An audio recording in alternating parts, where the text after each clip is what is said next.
Well-known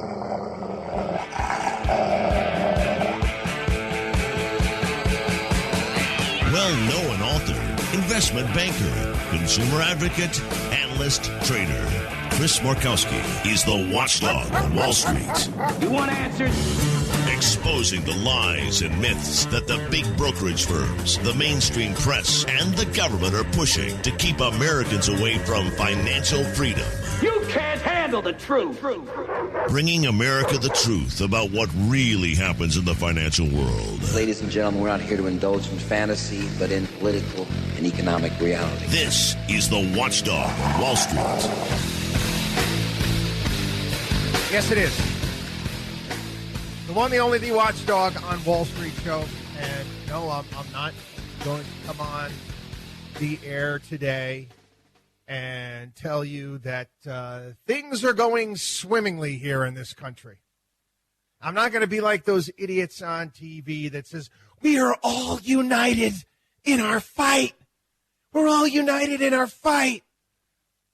We are, huh? No, we're not. Why don't you tell that to the small business owner that's about ready to lose their life's work? Why don't you tell that to the single mom who's lost her job?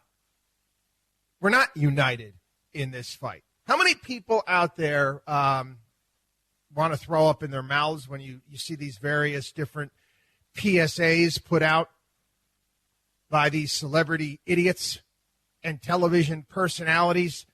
There was one, make sure that you're keeping a routine and you know, doing this and getting exercise, and most of them, don't forget to relax too. These are all coming from people that are still collecting a check.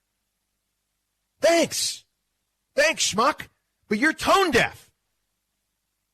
I'm gonna try to keep my cool today here on the program.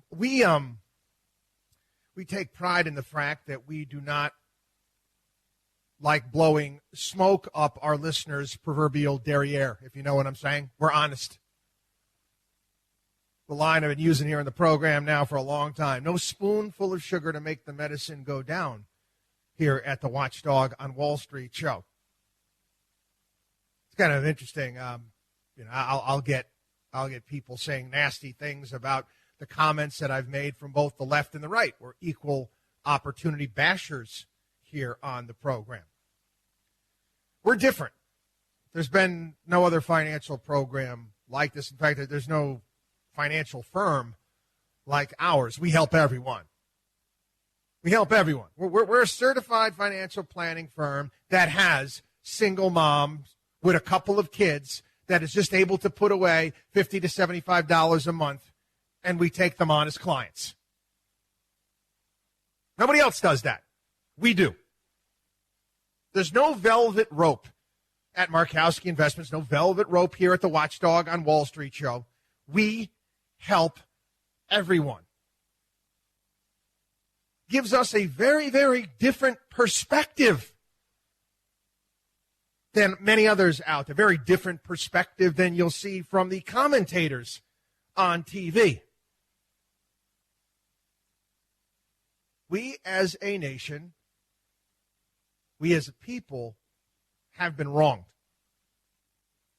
For past 20 years here on the program, we pointed out examples of Wall Street shenanigans and criminality and criminality within government agencies. I am at a point in time, I still find it really fascinating how so many Americans out there are willing to just watch the television and not question what they're being told. Oh, Dr. Fauci said it. Oh, Dr. Birx said it. Oh, my governor said it. Oh, we've got to do this. Have you been paying attention at all on how conflicted these people have been, the contradictory statements that they have made over the past few months? Anyway, our mission here has been to help everyone. always has been, to help everyone out and to bring you the truth. I have a line from one of my favorite television series from way back when. And Coach in the series Friday Night Lights, he's got a line: clear eyes, open hearts, can't lose. I love that. And that's what we attempt to do every single day. It's what we attempt to do here on the program, is to take a look at things without blinders on. And we're going to be brutally honest with you. I'm going to share with you some headlines, okay? And they're not easy to stomach. They're not. And I mentioned this past week on our daily podcast, where we're going over the news of the day. And again, I remind everybody out there as well, if you're not subscribed to our podcast, it's free. Get to our website at watchdogonwallstreet.com and sign up for it. We go over the main issues and stories of the day without all the other spin and other garbage that's out there. And I keep it short and sweet, about a half an hour long. So when you're on the treadmill and you're exercising or you're going for a walk or a jog, we kind of compact everything in about a half an hour. But I kept having this background music. And I don't know if this happens to you. It happens to me all the time. I don't know what it is. Is that if I'm saying something or talking about something, a song will pop into my head in the background, almost like a movie. And I'm obviously going over all of these very difficult, these horrific stories when it comes to our economy and it comes to small business owners and people here in this country. And in the background of my mind, I have the Stevie Wonder song, My Cherie Amour, playing. And I thought about it. I knew where it came from. A movie that I love, entitled Almost Famous, Cameron Crowe movie. And there's a scene in the movie where this one of the lead characters, young girl, is she's overdosing, and she's getting her stomach pumped at the Plaza Hotel. It's a bit of a rough scene. And in the background is the Stevie Wonder song is playing. So whenever I'm talking about these stories, I want you to keep in mind that that's in the back of my head. Americans not making their mortgage payments is up by over 1,000% in 1 month. Over 2 million homeowners have applied for forbearance assistance. Right now, we're looking at another wave of layoffs that are about to occur. Had a first round of layoffs, many of them geared towards people in the service industry, restaurants, hotels, so on and so forth. Now you're going to see another wave of layoffs that are about to occur. These are people that were allowed to work from home. Business said, okay, we're going to shut down our office, but you can work from home. But now these businesses are starting to see their numbers come in, and they're going to have to start furloughing people as well, laying people off. Also, states are going to have to start furloughing government workers. They just don't have the tax revenue. 90% small businesses report a devastating impact to shutdown. Again, that's a master of the obvious story. 7.5 million small businesses are at risk of closing. Many companies out there, when they're looking to the PPP program, are now saying, you know what, forget it. Forget it. Many are just frustrated at just the delivery of it, and they're saying, you know what, it's just not worth it. I just don't want to take on the risk. And they're throwing their arms up in the air, and they're quitting. They're quitting. Listen, you don't know how many phone calls that we field and how many people that we talk to here on the program from all over the country. I don't know. I might as well just quit Chris. That's what they're saying. I don't want to, I can't deal with this anymore. I don't know when I'm going to open up. We talk about small businesses all the time here on the program. Small businesses have all sorts of risk. And right now, they're looking out over a minefield. There is so much uncertainty out there. So much. And some of the statements that are coming from some of these politicians and places are absurd. I mean, what was it? The last one I heard here is the mayor of Los Angeles. Yeah, you know what? We're probably not going to have any sporting events until 2022. So you're the guy that owns the bar, the restaurant outside the stadium, and you have it there. You're paying enormous rent because of the location, because people come in there all the time. Guess what? You're done. Your life work is done. Over. What's the point in getting PPP? No point. You can't survive that. You can't survive these politicians that don't have a clue, that have never had a real job in their entire life, that have never had to sign the front of a check, never had to come up with a marketing plan. Can't survive them. There's a lot that small business owners can survive. There's a lot that they can do. They're resilient. All these heroes all across the country. I said it here on the pro. You know, we need an Entrepreneurs Day where, you know what, entrepreneurs are still going to go to work. It's a 7-day-a-week job.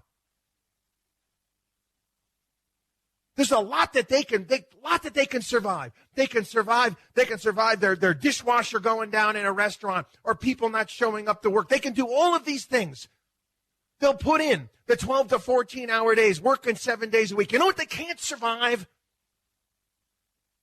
Are politicians. It's kryptonite. It's kryptonite to all of these business owners.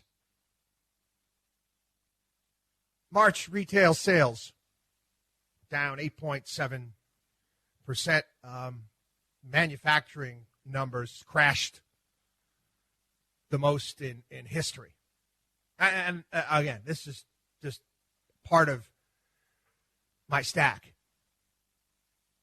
I could have done an entire program today just with the conversations that I've had with clients, with listeners of this program, and what they're going through. And I know. Oh, yeah, we've got to flatten the curve. Got to flatten the curve. I know. We did. Now what? Well, it's going to be different here. It's going to be different. I'm sorry, people. We've been wronged. We've been wronged. We've been wronged by the WHO. We've been wronged by the FDA. We've been wronged by the CDC. We've been wronged on Wall Street and corporate boards of directors, the media. We've definitely been wronged by the media. We've been wronged by Congress. We have.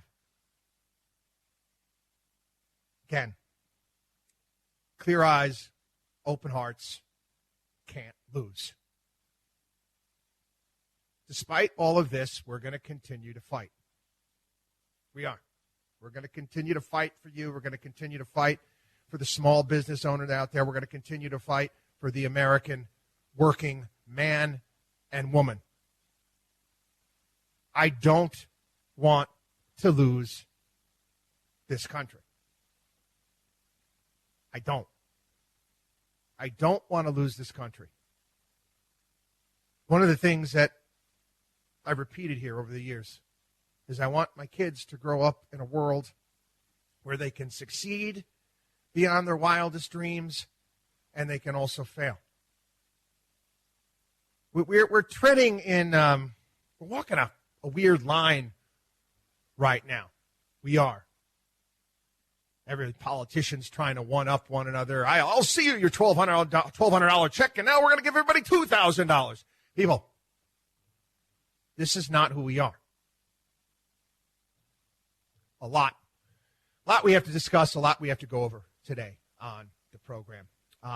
First, I want to remind everybody, our website, watchdogonwallstreet.com. Take advantage of all the stuff that we have there. Lots of Free goodies, giveaways, free consultations with our certified financial planners, college planning kits, annuity help kits, all sorts of great stuff. Our podcasts, Watchdog on wallstreet.com, our 24-hour-a-day help hotline, 800-471-5984. That number again, 800-471-5984. We'll be back. Distant as the Milky Way.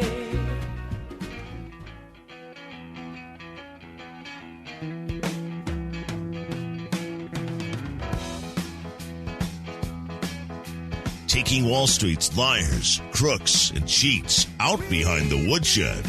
You're listening to the Watchdog on Wall Street.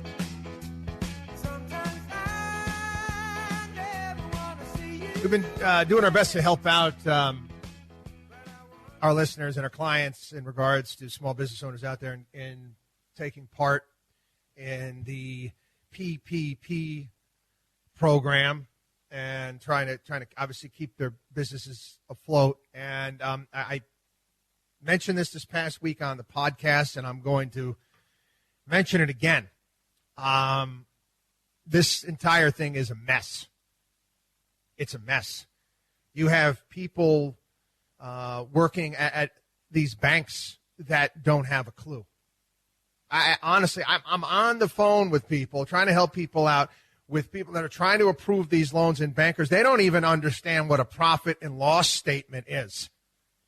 They don't have a clue. Not to mention the fact, okay, here's a bit. If you have applied for one of these loans, answer your phone. That's right. Answer your phone. I know many people out there, you get robocalls all the time. You won't answer your phone unless you know the number. They're just calling people. Banks are just calling people up, maybe some obscure number out there, and if you don't answer the phone, and you almost have to reapply on the phone. You submitted all your paperwork, you did all the work, you utilized some of the Excel spreadsheets that we provided for people here. You've got everything together, you did everything the right way, and then you get somebody calling you up on the phone, what's your birth date? What's my birth date? I have an account at your bank. What's your social security number? Wait, whoa. Haven't I been doing business with your bank for the past 20 years? Mental midgets everywhere. They want me to pull my hair out, for crying out loud. They don't know what they're doing. Money is trickling out. There's not nearly enough there. And every day that goes by, this is kind of the kicker. The longer it takes to get this money out, the less chance that these businesses are going to survive. So yeah, I'm not kidding you. Answer your phone. Answer your phone. They're not. You don't know what's going, but yeah, they're going to call you up and they're going to basically many of them are going to make you reapply over the phone. It's insane. I'm talking reopening the economy and Trump's plan and the need to have more and more testing. And I know. Hey, listen, guys, like I said here, I know I'm going to tick off some of the super Trumpsters. And hey, I'm brutally honest. Trump is not getting a fair shake. But we've known that for a long time. But again, and there's only so much the guy can do. I get it, coming in and having to deal with the deep state and big government. But there's no excuse. There's no excuse where we are when it comes to testing. I know we're being told we're doing more tests than any place in the entire world. We could be doing 1,000 times better. You want to know why we're not? Because of the FDA and the CDC.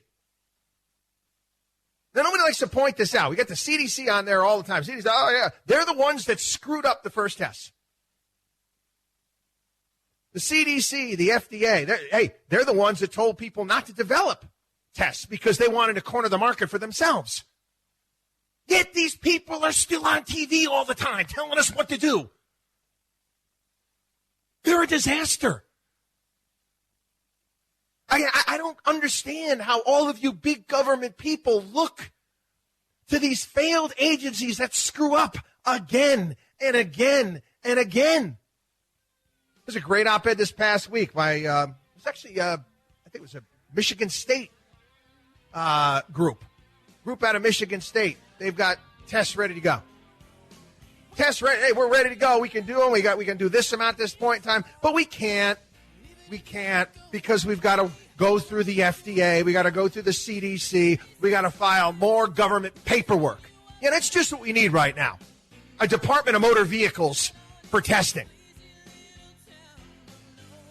More on reopening when we get back. Watchdog on wallstreet.com. Watchdog on wallstreet.com. Again, newsletter, consultations with our certified financial planners, podcast, all sorts of great stuff at our site. Watchdog on wallstreet.com. We'll be back.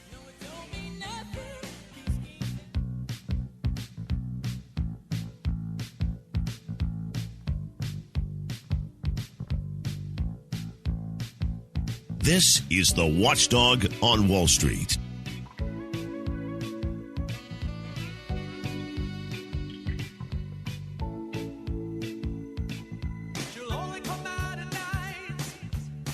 Yeah. Give an example of a conversation. There's a very famous bar, drinking establishment right outside of Yankee Stadium. Right outside of Yankee Stadium. It's been there for decades. Decades. You go in there, and it's got all the pictures and the memorabilia, all the great Yankee memories. There's some pictures there on the wall of games that I attended when I was a kid. It's a great place. How long do you think that those places are going to be around? Oh, yeah, no, well, we can't, no sports until 2022. It was Garcetti in Los Angeles. When they say that? What if there's no baseball this year? How do you think these places are going to pay rent? Huh? How do you think it's possible? It's not. Anyway, I want to talk a little bit more about opening up to some degree. You know, we'll do a little bit of opening up a little bit later. I want to talk about this grand desire now for these politicians to think that more checks, more stimulus. We need more stimulus. We need more stimulus. Right, sure. It's not. Yeah, okay. Oh, we're gonna do. And I'm making fun. Infrastructure. We're gonna do infrastructure now too. We're $24 trillion in debt. Now we're gonna do an infrastructure bill. Are you kidding? Got certain politicians out there that now want to do the Andrew Yang universal basic income. This is the direction we need to go. Universal basic income. Everybody gets a $2,000 check. What? You think this is going to help? You're not doing anything. It's not America. I was reminded, seeing all these myriad of different bad ideas out there, basically helicopter money all over the place, continually. I thought of the movie Wall-E. It's over, it's got to be about 10, 15 years old. I can't remember when. And all the human beings left Earth, and they're on this spaceship called the Axiom. This big, huge spaceship, the Axiom. And all they do is they sit around. They can barely even walk. They can't do anything. They're just morbidly obese in their chairs, just driving around, doing nothing with their lives. It's a real. This is a Pixar film. I look at that and I'm like, man, yeah, I guess that's maybe what many of these politicians think we want. And then you see the streaming numbers. Yeah, average household is streaming over 8 hours of video a day. No, that's not who we are, man. It's not who we are. We need to get back to work sooner rather than later. a bit of a reality check out there for Donald Trump and Donald Trump's supporters. And again, I'm brutally honest here on the program. I think Donald Trump has done tremendous things in his first 3 years. His tax cut, I was honest. I only gave it a C+. I didn't think it was that great. I think it could have been much, much better as far as that was structured. Right now, the stimulus programs that we've got going, I give a C. C. They weren't executed properly. They weren't. We'll get into how well it worked out for big corporations and how it didn't for smaller in a little bit. But come this November, all the great things that I think that Donald Trump has done, you can hate his person, I like him, hate him. The reality of the situation was our economy was doing phenomenal. Unemployment numbers were it was unheard of. Every single month they would come out. I couldn't believe what I was seeing. All of that doesn't matter. It doesn't matter. You are what your record says you are. That's it.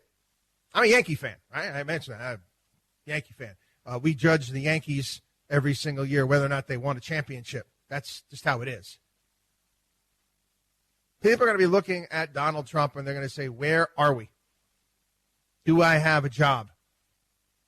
Did I lose my business? All of that is going to matter. You are what your record says you are. Bill Parcells quote.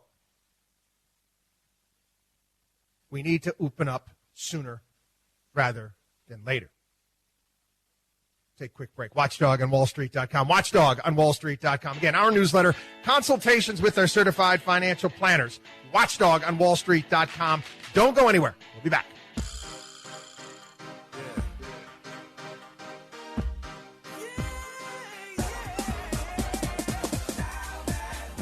The only man who is taking on the Wall Street establishment. You're listening to the Watchdog on Wall Street with Chris Markowski. All right.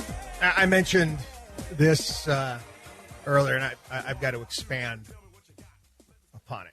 Fine line for the future of this country. We got into a bit of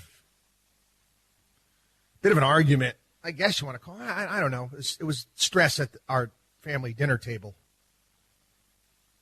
this past week. I've got teenagers, but I believe in being brutally honest with them. They know what I do for a living.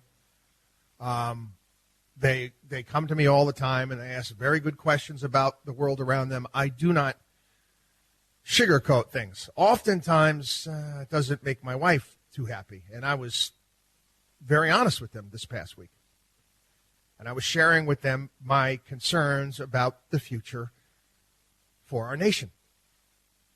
I warned of these concerns when we had certain people in power talking about the United States being in socialism town, the road to serfdom, the highway to hell, and how we've got off track and how slowly but surely we're pulling ourselves back from that.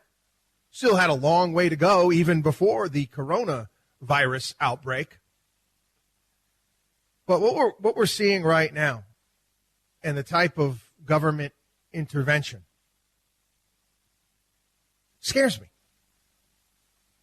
I mentioned something a couple weeks ago here on the program, and I think it kind of threw some of the people off that were listening. I was talking about the markets, and I said I'm not the slightest concerned about the markets. Not the slightest. I'm not the slightest because markets will take care of themselves. Corporate America, big business, is going to be fine. It's going to be fine. You've got the government swooping in and saving industries. Everybody, all these big businesses are coming hat in hand. I want money. I need a bailout. I need this. I need that. Now, for how long here on the program have we been yelling and screaming about stock buybacks, about executives being paid insane It's not amounts of money, amounts in stock, which they turn around and sell back to the company when the company does a stock buyback, making themselves millionaires hundreds of times over, if not billionaires. How many times have we talked about this here on the program and how bad this is? They didn't save money. They didn't stockpile. They should have saved for a rainy day, but they didn't. They didn't. And Uncle Sam is coming to the rescue. My concern is, and again, that's not capitalism. I talked about this here on the program. Bailouts it's not capitalism. Now, I get it. This is a little bit different in the sense that the government is forcing the shutdown. I get that. I understand that. But, man, we got to see some sort of change on the opposite side of this. There was blowback with the bailouts after the Great Recession. There's going to be major blowback unless we change the way these executives are paid. We handle the way we're handling stock market. There better be major changes. Or, again, that fine line is going to tip the wrong way. WatchdogOnWallStreet.com, WatchdogOnWallStreet.com. Our newsletter, consultations with our certified financial planners. Don't go anywhere. We'll be back.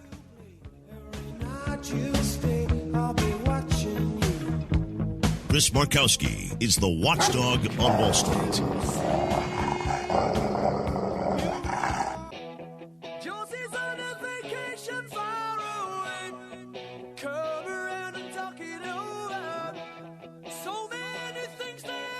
You should believe in math, not magic. You're listening to the Watchdog on Wall Street with Chris Markowski.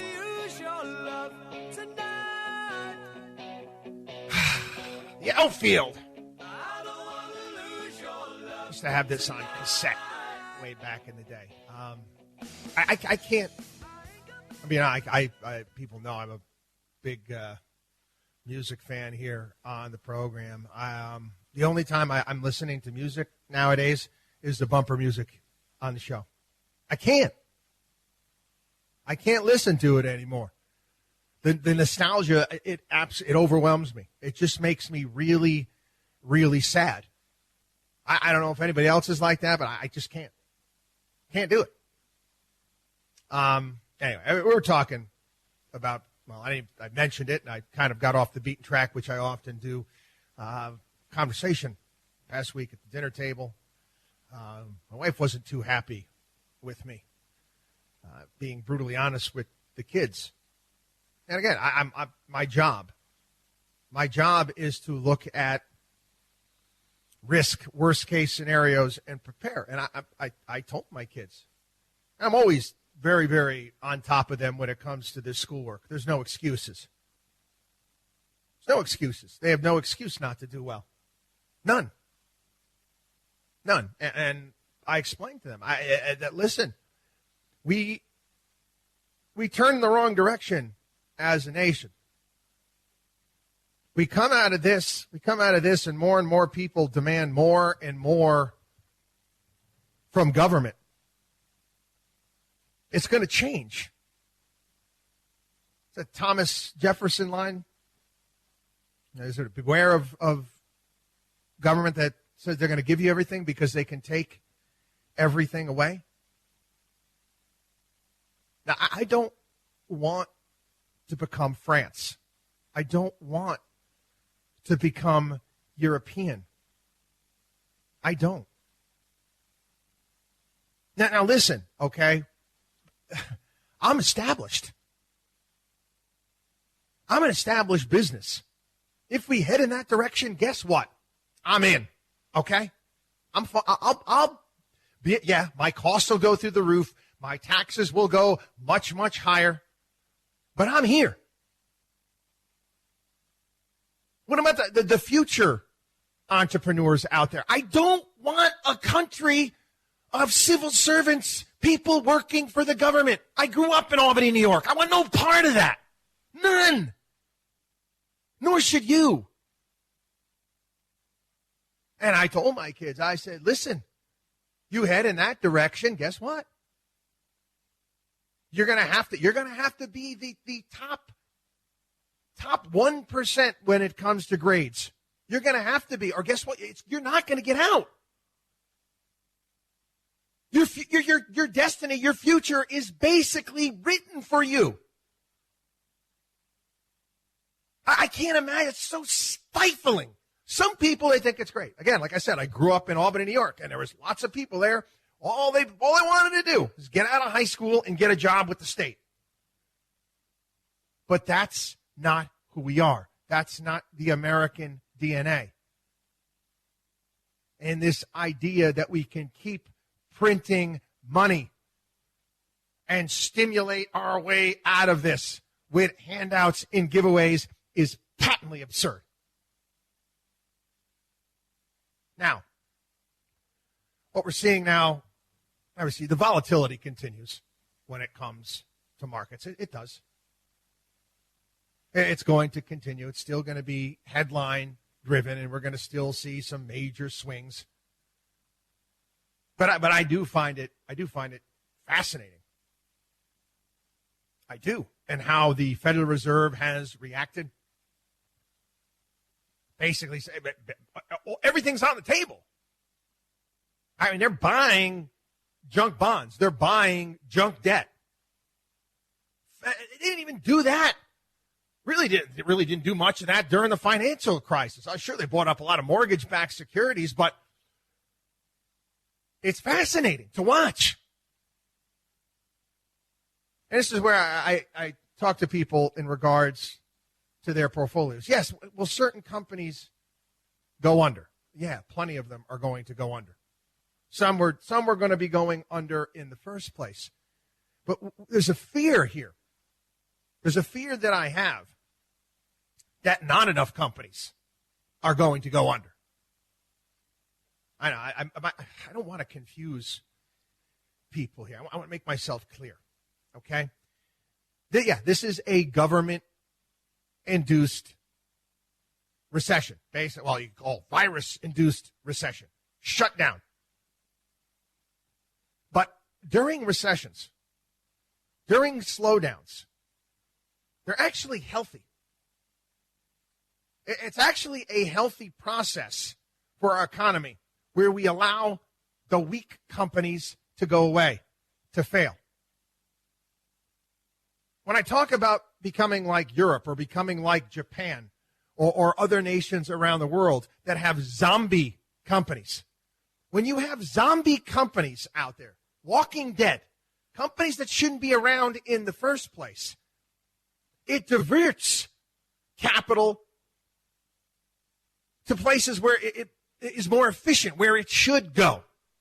Remember the Asian financial crisis back in the 1990s, and we talked about the chaebol and these big conglomerates there with their family ties to the government, and they can't go under. That's stifling. That means money doesn't go to entrepreneurs, doesn't come to good people. Let me tell you something. What we're going to need coming out of this, what we're going to need is capital for entrepreneurs. That's what we're going to need. We're going to need money. Banks are going to need to open up the spigots for entrepreneurs with good ideas. That's where the SBA, I know they're trying to keep businesses afloat right now, and they're doing a C job. Not an A job, B job, but a C job. On the other side of this, the SBA needs to be there to help entrepreneurs. We've got to bring that spirit back. We can't lose that or we lose our nation. Watchdog on wallstreet.com. Watchdog on wallstreet.com. Again, our newsletter, consultations with our certified financial planners. We'll be back. You're listening to the Watchdog on Wall Street.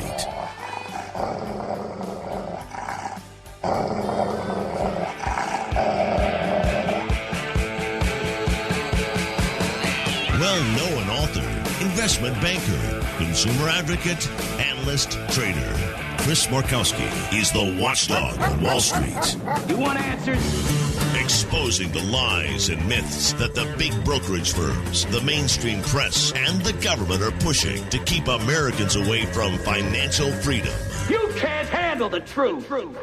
Bringing America the truth about what really happens in the financial world. Ladies and gentlemen, we're not here to indulge in fantasy, but in political and economic reality. This is the Watchdog on Wall Street. No fantasy, political and economic reality. Welcome back, everybody. It is the Watchdog on Wall Street show. I'll give you another reality. We have bread lines. They're back. The bread line I talk about, you hear about the bread lines and you see the black and white pictures from the Great Depression. We have now. They're happening. They're happening in Florida. Lines stretching for miles and miles and miles. California. They're back. People, they are.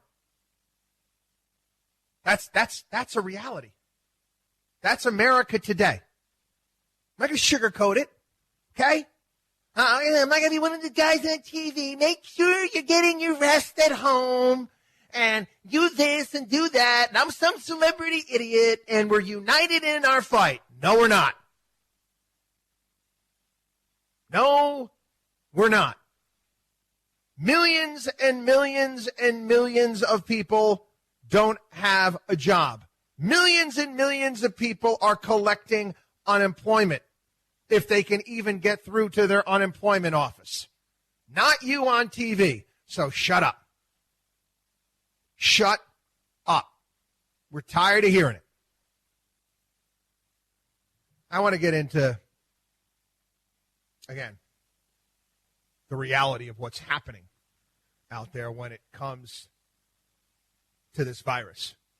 And I follow this stuff very clearly. Again, I don't trust government. I don't trust government officials. I learned my lesson. Most of us should have learned a lesson going back decades ago. I go back to Vietnam, weapons of mass destruction, you name it, we're lied to all the time. I'm going to take a look. I'm going to go over some of the numbers and try to make sense out of this. From the beginning of this, we were told what? We were told that the reasoning behind this, entire flattening the curve was to not overwhelm our healthcare system. Right? Shutdown. We don't want to overwhelm our healthcare system. It was just a couple of weeks ago where we were told that we were going to need tens of thousands of ventilators. Tens of thousands. My question is going to be, after all these tens of thousands of ventilators that are supposedly being built right now, what in God's creation are we going to do with them? What are we going to do with them all? Because it costs money to maintain these things.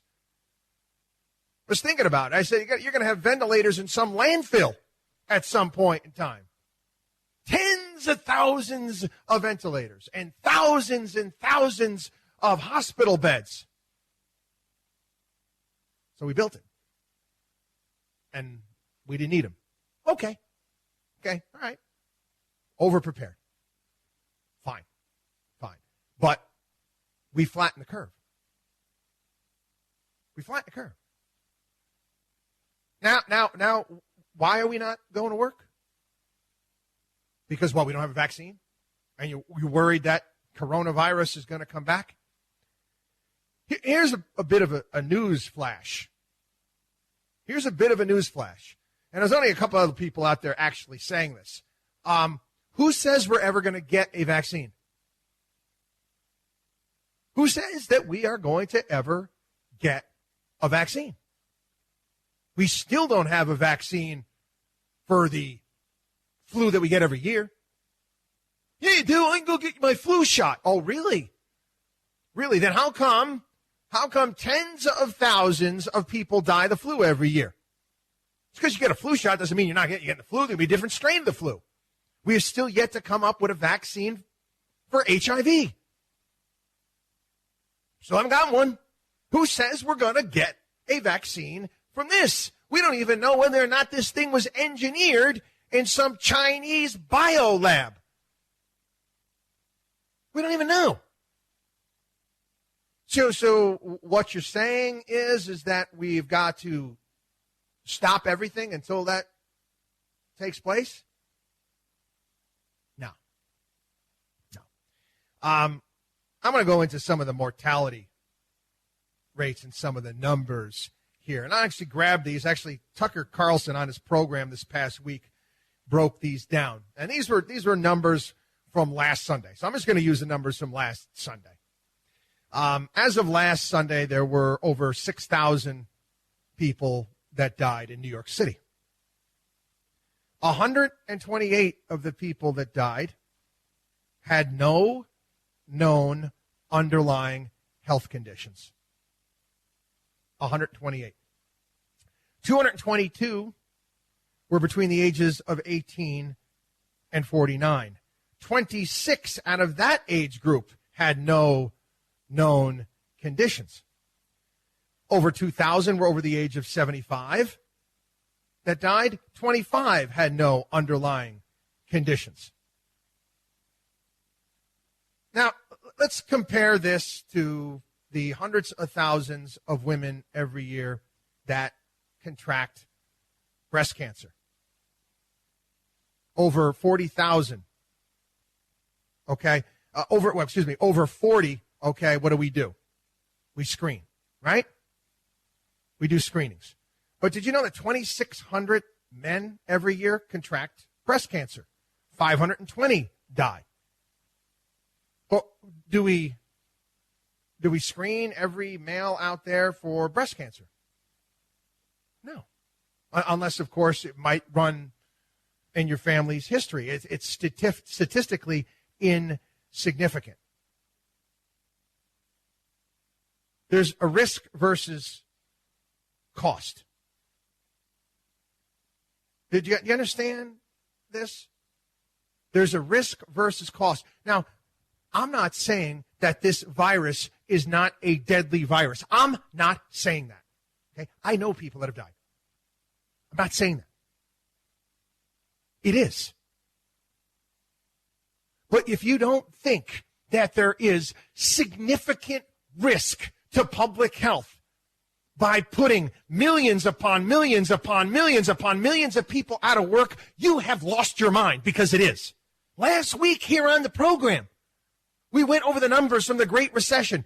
Increased cancer deaths during the Great Recession were up by 260,000 in the OECD countries.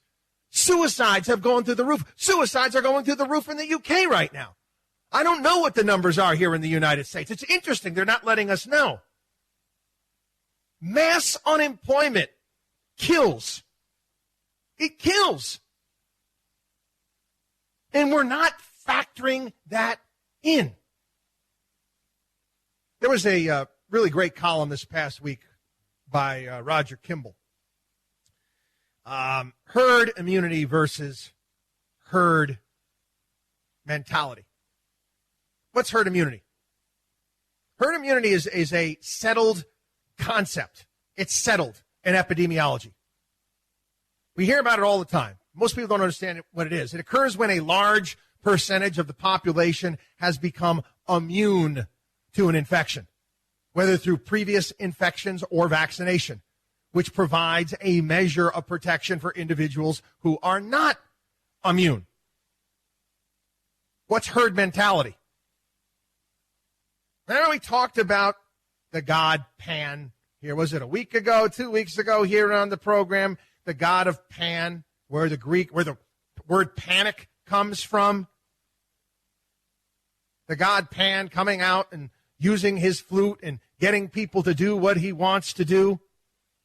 You see something, herd immunity is a good thing. We want herd immunity for the coronavirus. Herd mentality, not so much. How many people listening to this program have, you've been seeing this in your own communities, you got your little Nazi brigade there. Oh, you know what I'm talking about. They're the ones that go on social media that are constantly excoriating people for not wearing masks. And I saw a group of people, and I think that they were only 4 or 5 feet apart, not 6.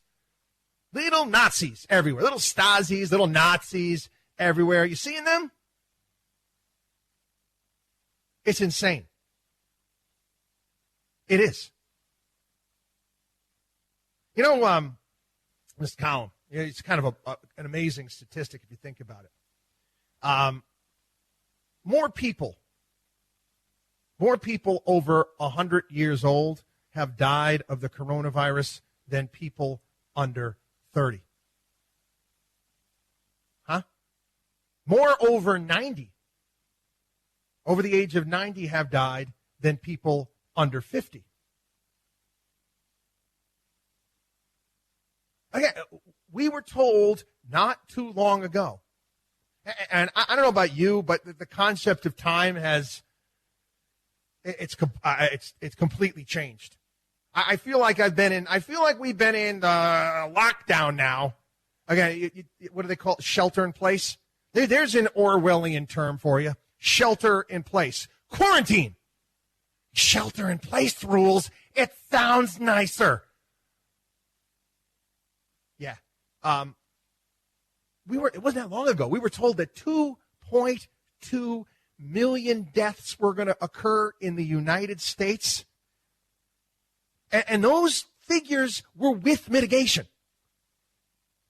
About a week later, we reported here on the show, and I'm scratching my head here. Again, go back and listen to the program and say, wait a second. We just went from 2.2 million to the Oxford study that said it's going to be 240,000. I'm like, well, geez, that's a hell of a drop. And now what is the number now? 60,000? We were told, again, we needed all these ventilators. We're going to need all these beds. We're going to need all these various different things. Every single model has been wrong by orders of magnitude.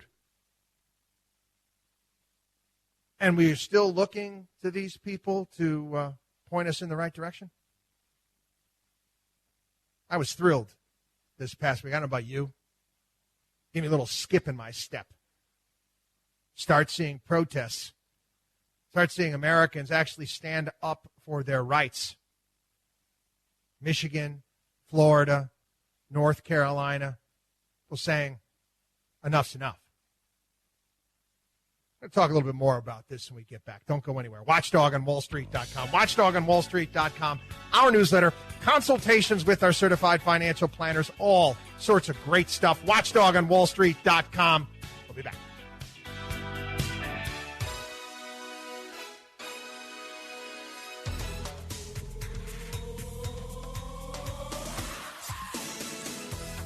Bringing America financial freedom one listener at a time. You're listening to the Watchdog on Wall Street with Chris Markowski. Yeah, it's not just financial freedom. It's freeing people's minds. I guess it's pretty much our grand desire, the ultimate goal here on the program. We fight conventional wisdom, common knowledge. And we haven't, over the past several weeks on the program, been spending and dedicating an enormous amount of time to financial planning issues. We haven't. I know why? Listen, I've got proverbial bigger fish to fry right now. We do. Clients are doing fine. Portfolios are doing fine. And if yours is not, and if you've got issues, we're here to help. We talk about getting your financial plan done the right way. But we have to talk about these other issues because it's important. And they're not being covered properly. I'm going to go back to that column by Roger Kimball this past week talking about herd immunity versus herd mentality. He makes this great little point here. He talks about when Robespierre met Nurse Ratched. Are you worried about human lives? Then focus your attention not on this year's respiratory virus, but on the wild herd-like overreaction to the virus. That's where the danger lies. as you can see by the 16 million plus people who over the course of just a few weeks, more than that now, it's over 20, find themselves out of a job. Ponder the thousands upon thousands of businesses that have been shuttered by the draconian panic stirred by the president's misguided counselors. Not to mention governors. How many governors out there are crazy? They're just they're like one-upping one another with just nonsense. I see your shutdown of garden stores, and I will raise you the shutdown of liquor stores, and then I'll raise you your shutdown of liquor stores, and you can't buy a baby seat for your kid. I mean, what? In his column, and I agree. I don't like saying this, but in the weeks and months ahead, you can expect to see a sharp uptick in the number of suicides, drug addictions, and all other pathologies that follow poverty and despair. You can also expect to see many examples of petty despotism as local authorities, drunk with the liquor of sudden power, discover their inner Robespierres and unacknowledged nurse ratchets. The Surgeon General, what was this? This was 2 weeks ago. We were told we were going to have a series of Pearl Harbors or 9/11s. Yeah.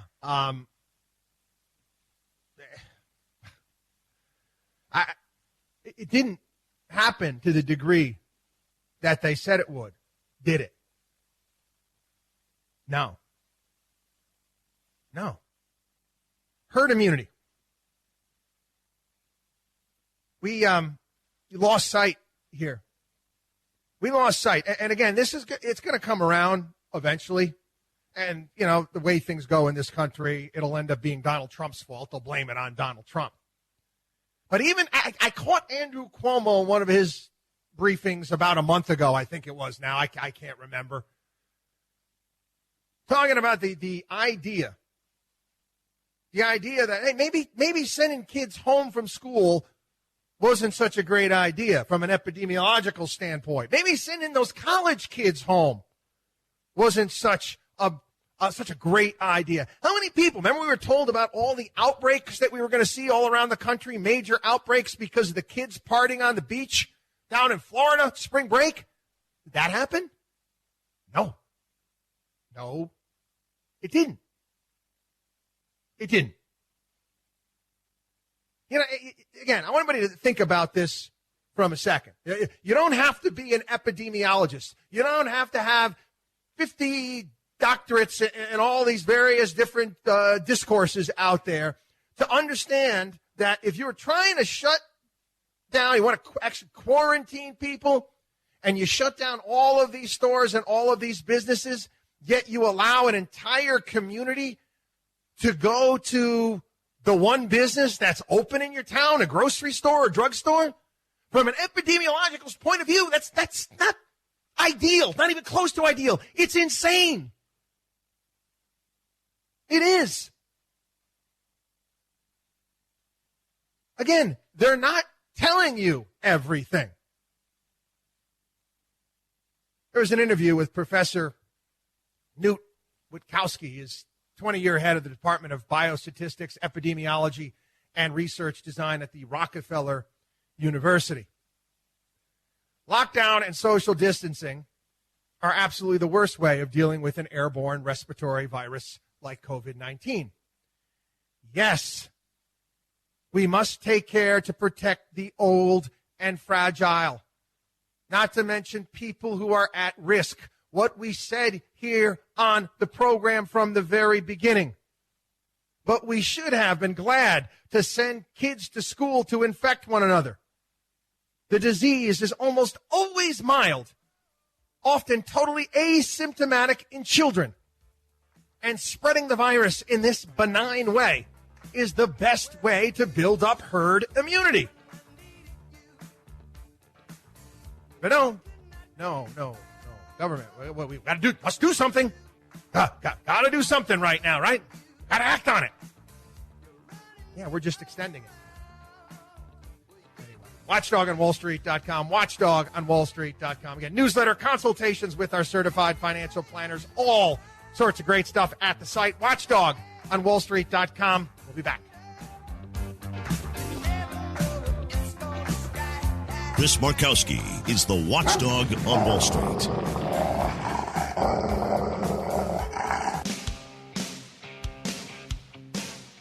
Taking Wall Street's liars, crooks, and cheats out behind the woodshed. You're listening to the Watchdog on Wall Street. Yes, liars, liars, liars, liars, liars. Last week on the program, played a clip from, a couple clips. Played a clip from Men in Black was Agent Tommy Lee Jones's character explaining to Will Smith that, can't tell people the truth because people are dumb. Person is smart. People are dumb. And, of course, the great scene in the movie Fight Club where Tyler Durden is mocking all of the safety features on board a jet plane. Oh, yeah, oh, sure. Tuck your head between your knees and have a seatbelt on when the plane hits the water at 600 miles an hour. See how that works out. They're not telling us the truth. They never have. And again, I still can't, how people are not coming to grips with this. For example, we were ordered, Andrew Cuomo ordered New Yorkers to wear masks. Now, we must, if we are going to be around people in a close, but we must wear masks. Not long ago, we were told, no, don't wear a mask. It's not necessary. Now, I get it. If we needed to save all of the very good masks with the N95 masks, we need to save them for healthcare workers. Why not just come out and say, we need all of these masks for our frontline healthcare workers. Please donate them. Please don't buy them because we're going to be moving them all there. They need them on the front lines. But now, no. They lied to you. No, you don't need a mask, but now we do need a mask, or we do need to wear a bandana, or we do need to have our face covered. I mean, for crying out loud. Going back to a kid, the little boy who cried wolf story. They never get the story straight. I'm going to give you my theory on the face coverings.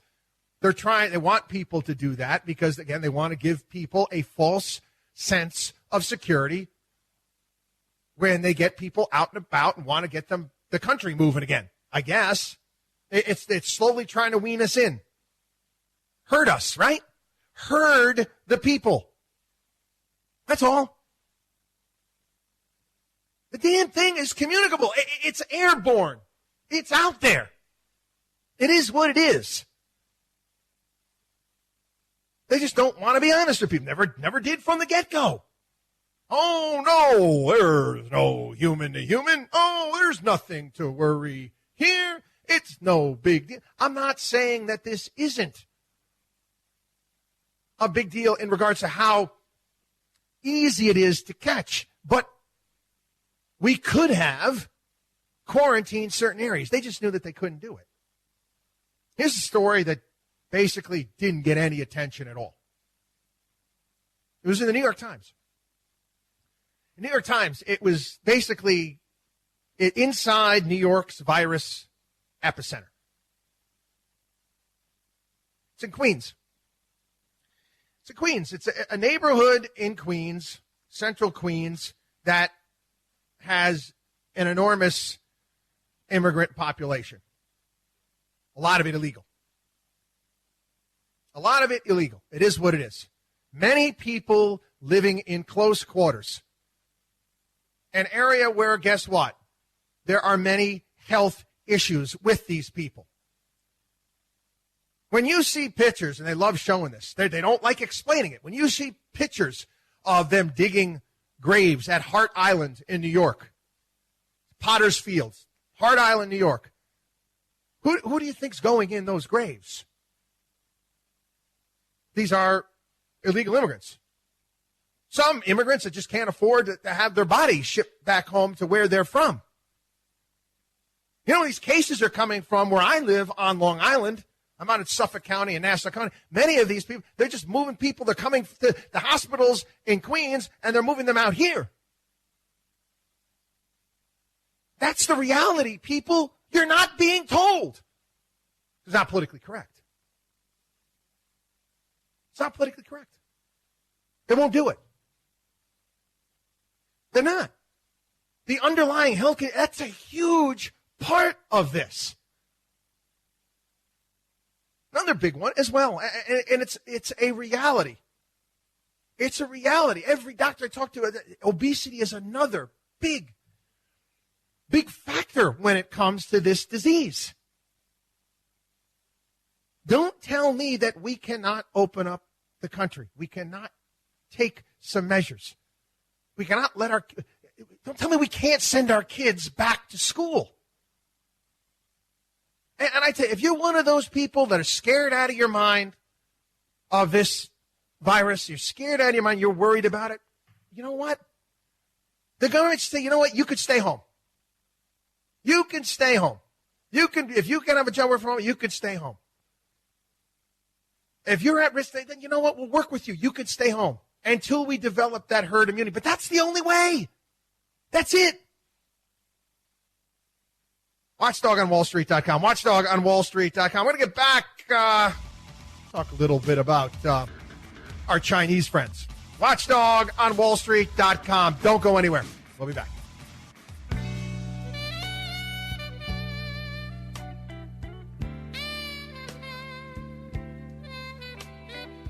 This is the Watchdog on Wall Street. It is it's pretty rare at Murkowski Investments for us to lose a client. We had the highest client retention rates going. I had mentioned we lost a lot of clients back during the .com boom because people didn't want to listen to us, and everybody wanted to go .com crazy. But again, I mentioned this maybe a week or two here on the program, and I just got to bring it up again. I'll never forget this. Kind of because we hardly ever lose a client. I actually remember when we lose some. I was going off on a rant here on the program about China and the need to buy American. This is some 15, 16 years ago. And I think I said on the program, people need to look at the label. They need to stop buying cheap Chinese goods at Walmart. And one of our clients listening to the show, and he happened to be a manager of a Walmart store, got really upset with me and closed his account. Anyway, what am I going to I apologize? I said what I believe. I'm not going to apologize. I don't get it. I don't. Here's a story from this past week. Oh, here's a shocker here. The UK joins a growing chorus of countries furious with China's faulty coronavirus equipment. No way.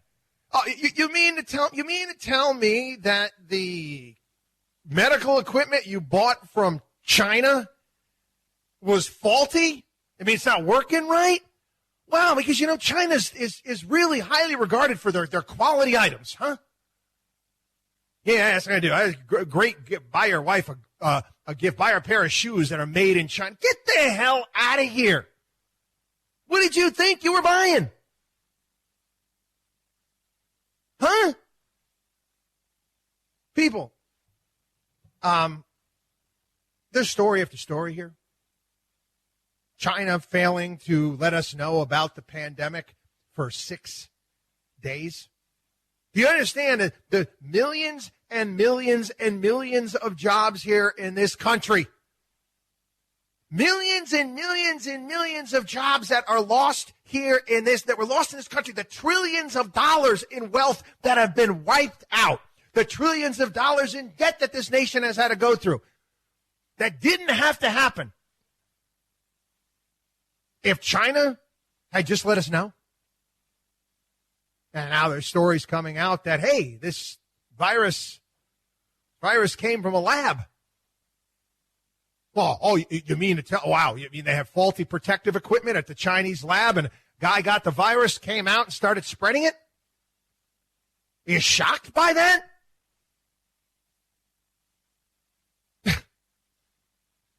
I don't know what's going to happen moving forward. I don't.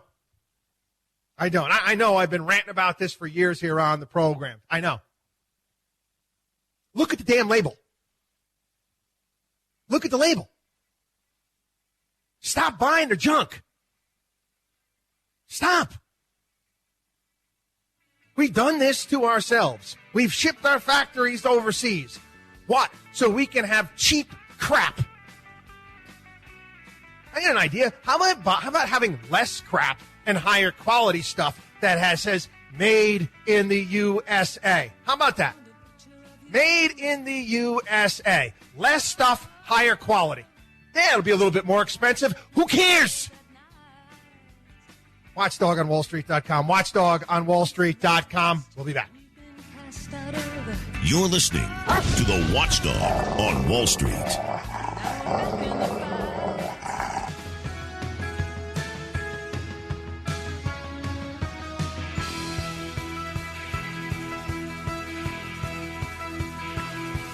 The only man who is taking on the Wall Street establishment. You're listening to the Watchdog on Wall Street with Chris Markowski. I'm curious. I am. I really am. I'm really curious to see how we react when all's said and done when it comes to China. Yeah. Anybody going to put a microphone in front of LeBron James and ask LeBron, hey, LeBron, what are your thoughts on China and the fact that this came from one of their labs? Now, they don't want to do that because there's so many people in this country that they worship at the altar of money. That's all they care about. That is their end all be all. That is their God. I mentioned that here on the pro. That people have got that line that money is the root of all evil. That's crap. That's crap. That's not true. Money can do many things. Money can. Well, I'll give an example. Like Ken Langone, my heroes out there, entrepreneur, hero. The money that he has made in his life and the money that he has raised, he's now made NYU Medical School free for all of their medical students. Money can do lots of things. Put a wing on a hospital. They can do so many great things, and money can also be used to buy drugs. Yeah. That's all. Money is not the root of all evil. Love of money. Love of money is the root of all evil. If that's what guides you, like it guides so many people out there, where you're willing to put away everything that you stand for, everything that's good, all morals, and you throw it aside just for money, like many are here in this country. All the globalists selling our country down the road, shutting down factories. What? For silly bands and $3 T-shirts and cheaper Nike shoes. Right? There was a story came out this past week where Bloomberg, that's right, Bloomberg News, spiking stories about how corrupt the communist Chinese government was in its ties to wealthy people in China, spiking the story, threatening the reporters in the story. Why? Well, we can't be honest because we've got too many Bloomberg terminals there. You remember the NBA getting all upset?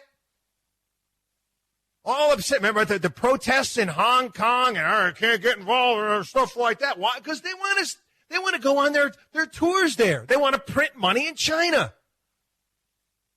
How's that working out for everybody right now? How's that working out for the NBA now? Are those guys still getting their salaries? Yeah, I think that they still are. Anyway, some good news. I found this fascinating. Fascinating. conventional wisdom out there was that nobody is going to want to get on a cruise ship. Cruise lines bookings for 2021 are up 40%. Are up 40%. And you know, I got to be honest. I think cruise ships are going to they're going to be cleaner than a surgical center, for crying out loud. After this, they're going to make sure of it. There's no doubt about that. There's another kind of an interesting story as well in regards to how certain businesses, I like this. It's uplifting. Here's an uplifting story. How certain businesses are working together to redeploy workers. And CVS Health, for example, they need to recruit 50,000 staffers. 50,000. Well, certain companies out there, and in this instance, it was the Gap. The clothing store, the Gap, had to furlough workers. So basically, what the Gap was doing is they worked with CVS and encouraged their employees that were furloughed to take temporary part-time jobs at CVS and to help them out. Again, this obviously wasn't happening before the coronavirus. The labor market was very, very tight. But I'm glad to see businesses working together and moving in that direction. I do have to talk about this. We have mentioned it here on the program. There's a story that came out about how half of American workers would rather work from home forever. 2/3 of American workers are able to work from home. 75% of baby boomers want to work from home forever. Yeah, I can kind of see there are people that are a little bit older. They may have been commuting their entire lives, and, the commute has gotten just a bit exhausting, and maybe they want to stay on and continue to work as long as they can work from home. It's interesting if you think about it, but half of Americans want to continue to work from home. What do you think that means for commercial real estate, huh? What do you think that means for the commercial real estate market? Every business owner out there that's got commercial office space is going to print up this article, and they're going to go to their landlord, and they're going to be like, you see this? My workers want to work from home. If you want me to keep the same space that I have right now, you're going to have to lower my rent. You're going to have to lower my rent. I'm sorry. It is what it is. And again, it's going to change the landscape. It really is when it comes to office space, commercial real estate, without a doubt. Will we see more conversions, more commercial real estate being turned over to residential? Maybe. Maybe. They've been doing that like crazy in New York, and they can't even fill the spaces at this point in time. Again, you're going to see a major correction in real estate. You are, without a doubt. But again, it all depends on markets. And people are asking me in emails about the real estate market and the value of their home coming out over this. There's a lot of factors that are involved. We talked about that, the job market within your area, the school district within your area. But as far as this across the board, as far as commercial office space is concerned, you're going to see a major correction. Quickly before we go. Remember how everybody was patting Elon Musk on the back a couple weeks ago because he was going to be making ventilators at Tesla? Yeah, he never did. Surprised? Nah. Again, that guy, he's one hell of a fabulous, that's for sure. Just loves making stuff up. Anyway, watchdogonwallstreet.com. Watchdogonwallstreet.com. We'll be back.